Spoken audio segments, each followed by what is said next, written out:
Both games matter because they are both sides of the same coin, and the coin is the Toronto Maple Leafs. You have everything that the Toronto Maple Leafs can do and everything they cannot.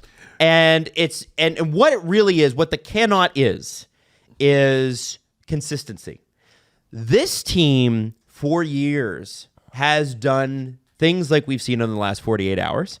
And the issue has always been, well, it's 82 games, lots of time. That's so many games! Time to figure that out. Yep. And season after season after season, well, if you take the game on aggregate, I'm not going to worry too much or whatever. And I get it. It's game 7. But we do have, game 7, literally. We do have... that's why they lost. Some history here. Oh. There you go, right? You do have some history here of a team that does this. And it smells a little bit to me like, I think it was game 10 last year versus Boston, where Marchand sort of clowned the team and Bertuzzi's laughing on the bench and whatever. No. There was a distinct turn after that. The difference, I think, is Boston was a team that always clowns the Leafs, and it cemented them in their place of good, not great. You know what I mean? Mm-hmm. You take on a team like that, it's a measuring stick game. You lose once again. Good, not great. You're better than this team, this team, this team. Not this one. You're not in that class. This didn't feel like a measuring stick game, though. No, this wasn't a measuring stick game. This wasn't, of course. Of course. And it was just too perfect because, Adam, half an hour, 45 minutes after the Tampa win, who did you get a call from? I got a call from you. And what was I saying? You were jacked. You were excited. I was. You said, I don't know what to say. You were also saying you were exhausted. Yes, Matt Sundin, I was exhausted, and I tried to hype myself up. I was like doing jumping jacks and listening to diss tracks and just trying to get myself fired up. And I had to talk to my friend Adam Wylde, and he's like, you know what? Channel this. Burn the house down. Go nuts. And so I did. Mm-hmm. And I talked about cherishing every win as it comes to you. And they won tonight, and who knows what's going to happen tomorrow night, but all we have is tonight. Hooray! You won! You beat the Tampa Bay Lightning. Fuck those guys. And tomorrow, who gives a damn? You got the 2 points tonight. And then what did they do? They leafed it up. Same old team. There they are. So we start Welcome back, boys. Great to see you again. So we start with, guys, the Leafs put Dennis Hildeby in net.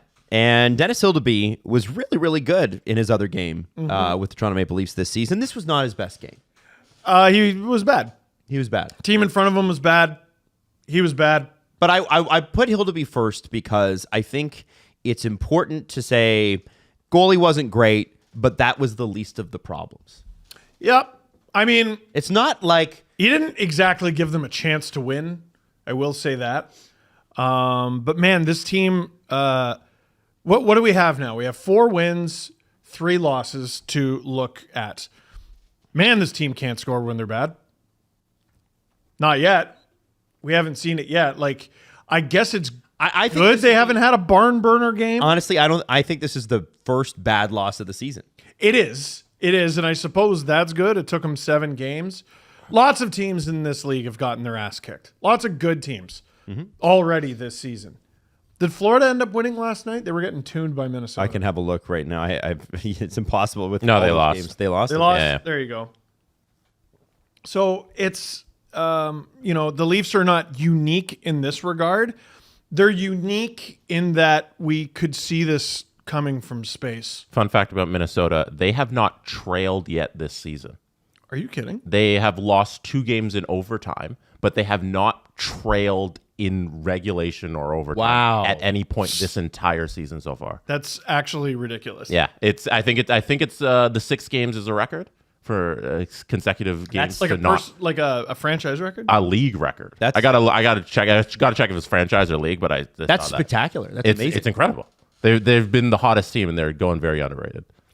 Other than Calgary. Other than Winnipeg, I should say. Yeah, Winnipeg. Oh, Winnipeg's probably 1 on hotness. Yeah. Minnesota's probably 2. This is one of the weirdest starts to a season we've seen league-wide in a while. There's good teams playing like garbage. There's garbage teams who are just way overachieving. You do got to give Columbus props.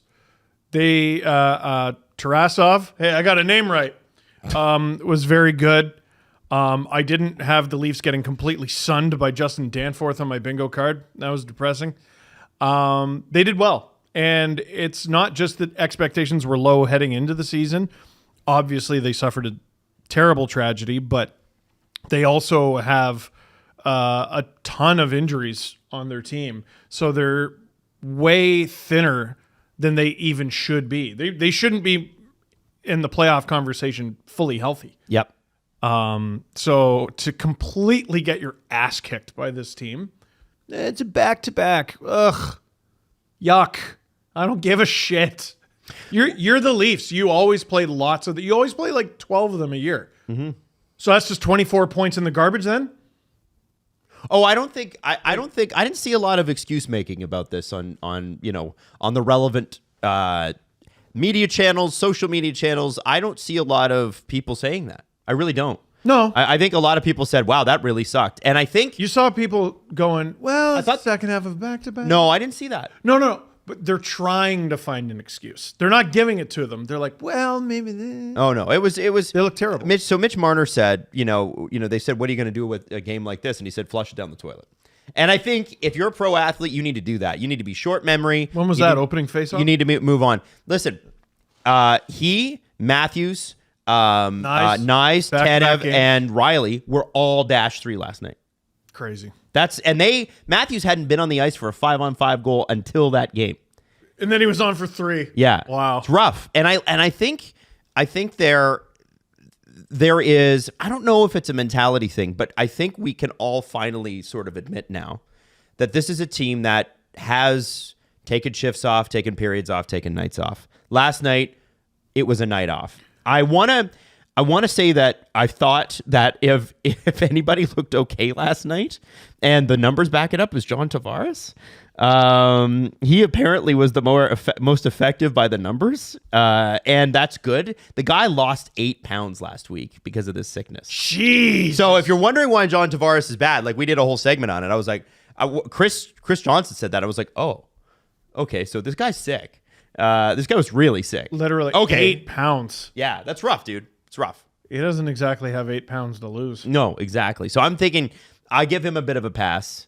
I also, I get being upset, and I was upset watching this game, but I also look at this as we will be more upset about this game if the trend continues against St. Louis. Well, so this is the funny thing, right? So I look at it as they wanted it so much more than Tampa. They outworked Tampa. They kicked Tampa's ass. It was awesome. Mm-hmm. And then it's like they never boarded the plane.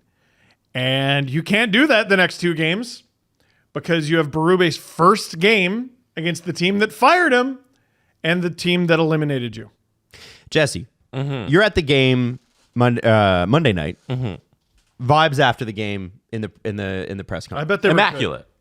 You know the vibes are good because we were scrumming with, I think it was Nyes who was out there at the time, and like Mitch comes by because he's not going to talk to anybody, but he's swinging by and he's like singing a tune. I forget what song he was. He doesn't talk, right? He doesn't talk after. He talked after last night, which was good to see. It was him, JT, and Austin. You get the. Well, if you're wearing an A, you have to talk. Yeah, you get there to talk. But like the vibes were immaculate. They're all dancing. They're all having a good time after that game, and they were rushing out of the building because they had to be out of there by like 10:30 to go make their plane and all that stuff. So it was a big, hey, everybody get on the road and go do the next thing. So it was great from the locker room perspective. Like I don't remember a start to the season for Toronto where like 6 games in you say all 6 games they played well. Mm-hmm. I agree. They're in every game. They're competitive. And at that end of that 6 games, you saw it on the pregame too last night, where before the game, they're sitting there, the TSN panel, and they're like, "We've never had such a positive pregame before because we're at this point. This is the 7th game, and there's nothing really to complain about. Nope. There's nothing like what do you point to that says like, oh, Toronto's got to fix this? There's no discussion there, and everything was great. And then they completely reversed it by the end of that first period. Well, I think sometimes these games. And I think, obviously we're all Leaf fans, so you're going to get pissed off watching a game like that. And I think I like that. I think that anybody who's online today going, well, you shouldn't be mad. Well, listen, man, I'm a fan, and I'm gonna be happy when they win and sad when they lose, dude. Wrong place. Yeah. Wrong place, wrong number. Are you lost? Yeah. So Show up at a Tim Hortons. You shouldn't be drinking coffee. yeah, I don't think This is where fans hang out. Go be a narc somewhere else. yeah. So that's Stop true. being I don't weird. think anybody should be surprised that this happened. I'm just surprised that it happened so early.